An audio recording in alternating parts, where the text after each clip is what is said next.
Bismillahirrahmanirrahim. Assalamualaikum warahmatullahi wabarakatuh. Alhamdulillahirabbil alamin. Allahumma shalli wa sallim ala sayyidina Muhammadin wa ala ali sayyidina Muhammad. Amma ba'du.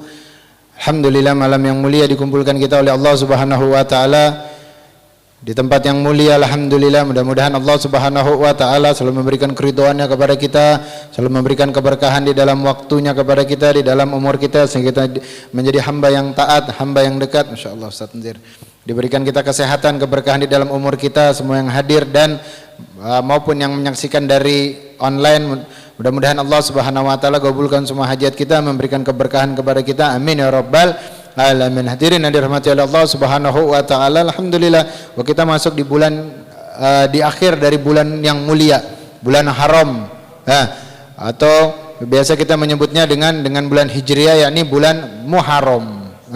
Alhamdulillah, bulan Muharram termasuk bulan pertama di dalam bilangan bulan Hijriah. Bulan Muharram termasuk bilangan bulan pertama di dalam bulan Hijriah. Sebagaimana Allah menciptakan bulan, sebagaimana juga Allah menyebutkan di dalam Al-Qur'anul Karim, inna iddatash syuhuri indallahi isna asyara syahran fi kitabillah yauma khalaqatus samawati wal ard minha arba'atul hurum. Allah Subhanahu wa taala ketika menciptakan langit, ketika menciptakan semuanya, di dalam bilangan bulan sesungguhnya ada 12 bulan. Dan di dalam ketetapannya ketika Allah menciptakan langit dan bumi, Allah menciptakan minha arba'atun hurum. Allah menciptakan 4 bulan yang mulia. Di antaranya Nabi Muhammad menyebutkan bulan Dzulqa'dah, bulan Dzulhijjah, bulan Muharram yang kita ada di dalamnya ini, dan bulan Rajab yang disendirikan oleh Allah Subhanahu wa taala. Dan ini menjadi petanda dari Allah Subhanahu wa taala ketika Allah di awal tahunnya dengan bulan yang mulia, maka jangan sampai di awal yang mulia ini kita kotori dengan kemaksiatan, dengan keburukan. Jangan sampai di awal tahun yang Allah beri kita kesempatan masuk di dalamnya, Allah ngasih kita masuk di bulan Muharram, bulan yang pertama, bulan yang agung, bulan yang mulia. Puasa di dalamnya dikatakan lebih afdol, lebih afdol setelah dari bulan Ramadan. Sahabat nanya, ya Rasulullah, apa puasa yang paling afdol? Kata Nabi Muhammad, setelah bulan Ramadan, puasa di bulan haram. Puasa di bulan haram. Maka jangan sampai masuk di bulan Muharram kita nggak ada perubahan. Maka hendaknya bagi kita masuk di bulan Muharram, kita semakin dekat kepada Allah, semakin taat sama Allah Subhanahu wa taala. Jangan sampai kita sia-siakan waktu kita. Ambil bekal di bulan Muharram untuk bekal nanti kita di akhirat. Jangan sampai di bulan Muharram, bulan yang mulia, Allah lipat gandakan pahala semuanya, tapi kita nggak ngambil keutamaan tersebut. Kita udah cerita yang puasa pahalanya bagaimana, yang mereka amal ibadah bagaimana, maka jangan sampai kita sia-siakan hal itu. Kita gunakan semua itu untuk mendekat kepada Allah Subhanahu wa taala. Jadikan awal dari tahun Hijriah kita 1446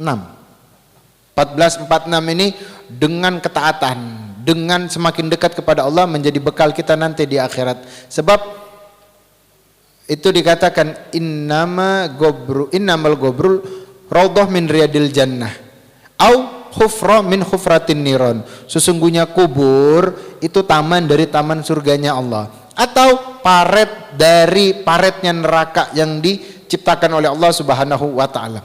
Tinggal kita pilih mau ngambil yang mana kubur kita.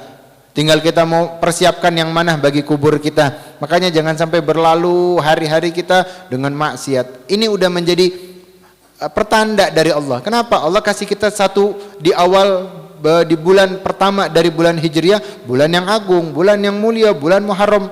Artinya apa? Hendaknya kita muliakan di awalnya, agar nanti kita ketika wafat itu dengan kemuliaan juga. Barang siapa yang membaguskan di awalnya, maka Allah akan baguskan juga di akhirnya.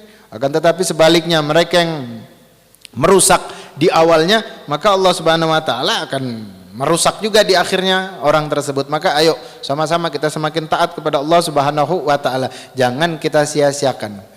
Kita duduk di majelis yang mulia seperti ini. Itu kata kaum solihin menyebutkan, ketika kita duduk di dalam majelis yang mulia, maka duduknya kita itu dapat membangkitkan ruh-ruh kita. Ruh yang berapa hari kita nggak kasih makan, kan kita tahu nih kalau jasad butuh makan apa? Ya makan yang zahir. nasi apa semuanya itu perlu makan, tapi ruh juga butuh makanan ya. Dan hadir di majelis seperti ini itu dapat memberikan makan bagi ruh kita ya, sehingga ruh itu semakin mantap, semakin beriman, semakin taat kepada Allah Subhanahu wa taala. Ketika kita hadir di satu majelis yang mulia seperti ini atau di majelis-majelis yang lain, maka jangan kita kotori. Setelah kita hadir di majelis mulia, kita datang ke majelis yang lain atau kita datang di tempat perkumpulan yang lain yang dapat merusak di dalam hati kita. Jangan sampai duduk di tempat yang mulia terus kita dapati di tempat yang mulia seperti ini kita nggak ada keberuntungan di dalamnya ya. Jangan sampai sudah dapat kemuliaan di tempat yang mulia ini ternyata nanti di tempat yang lain nggak ada perubahan bagi kita. Maka jadikan bulan yang seperti ini atau tempat yang mulia seperti ini menjadi tempat yang mulia juga bagi kita ya. Itu Sayyid Ahmad bin Toha Al-Habsyi, beliau nanya kepada Sohibul Maulid Habib Ali bin Muhammad Al-Habsyi. Beliau bilang, kenapa di zaman kita banyak di antara kita yang mereka itu nggak bisa mengkasyaf ya, tidak diberikan kelebihan di dalam mengkasyaf seperti itu ya. Padahal kita kalau baca riwayat, kata beliau, dahulu mereka bahkan dikatakan para salaf belum tumbuh kumisnya mereka udah jadi orang-orang yang ahli kasyaf. Belum tumbuh kumisnya mereka tapi sudah dijadikan mereka orang-orang ahli kasyaf. Kenapa kita di saat umur yang sekarang ini jauh dari seperti itu? Itu Syaikhul Maulid bilang, apa kata beliau? Wa ta'atun mimma harama yaqulu misla bin na'in faqa maujin yuj'alu. Kata beliau, bagaimana mungkin ketaatan dari seseorang yang makannya dari makan yang haram.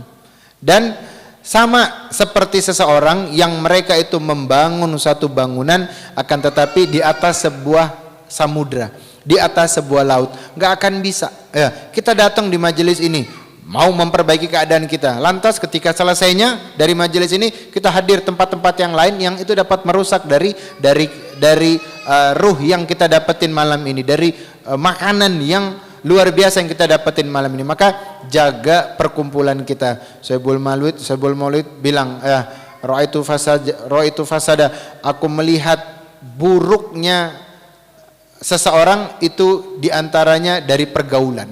Nah, merusaknya seseorang tadi itu sebab perkumpulannya mereka salah di dalam berteman, salah di dalam mencari perkumpulan. Makanya jangan sampai kita salah di dalam mencari perkumpulan. Ini menjadi peringatan juga bagi kita. Bulan Muharram udah mau habis, ayo kita semakin taat kepada Allah Subhanahu wa taala, semakin dekat kepada Allah Subhanahu wa taala. Hari berganti, bulan berganti, tahun berganti, masuk tahun yang baru.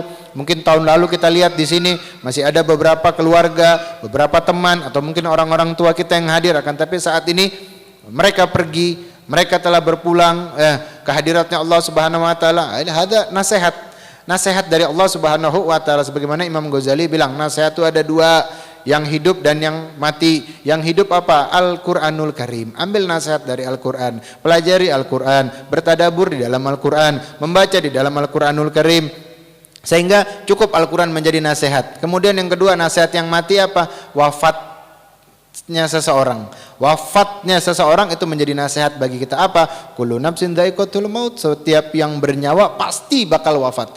Maka persiapkan kubur kita, persiapkan makam kita, persiapkan malam-malam di alam kubur kita dengan cahaya, dengan penerangan. Bagaimana caranya? Hubungkan diri kita kepada Allah, dekatkan hubungan kita sama Allah. Jangan sampai berlalu dari hari-hari kita nggak baca Quran, berlalu dari hari-hari kita tidak berbuat amal baik.